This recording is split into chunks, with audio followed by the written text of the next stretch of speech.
Hiya, Renee Jones here. When someone speaks of self-control, what's your initial response? Is it positive or is it not so positive? For me, it's had the feel of a scolding, like a reprimand. You must use some self-control. Or the more shaming, have you no self-control? It seemed pejorative, like belittling me for not harnessing my resources to complete a task or to stop a bad habit. It just kind of felt like being told to just go over there and be quiet. Now, it's true. Self-control can be defined as the act of self-denial or controlling your impulses. It can be self-discipline or using willpower.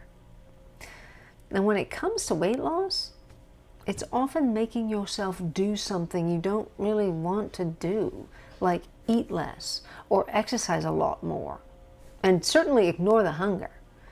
It's really a lack feeling, and you can only deny yourself for so long before we want to just have what we want for a change, yeah? Of course, that view isn't so helpful. And as I was walking one morning, I had the thought, does it have to be negative? It felt negative to me, but something was begging that question. Now, for those of you who are familiar with spiritual things, self-control is seen as a virtue.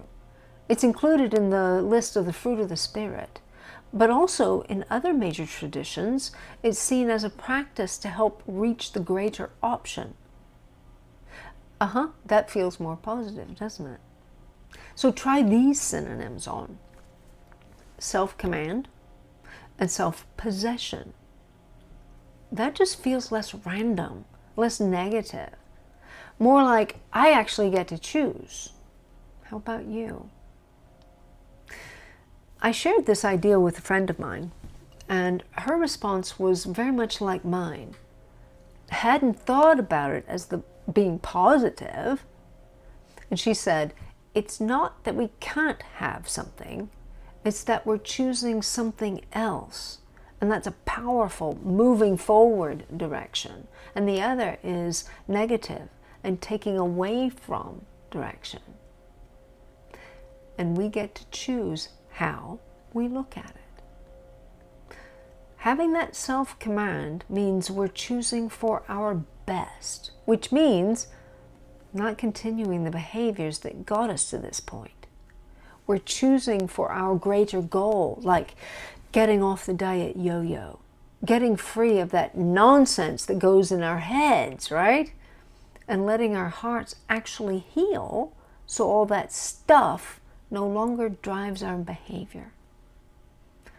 Imagine being free to easily make good choices around food, making them as easily as you make good choices about other things that are really important to you. Maybe your finances or your work, your integrity or your marriage vows. You know your boundaries there and you choose to keep them. That's self-command. So what do you think? Would you prefer to hold on to the idea that self-control takes away from you, or show that it's a way of moving forward? Which one works better? Let's talk. Get on my calendar at bookme.name/meetingtime or send me an email at renee@packyourownbag.com. All the best.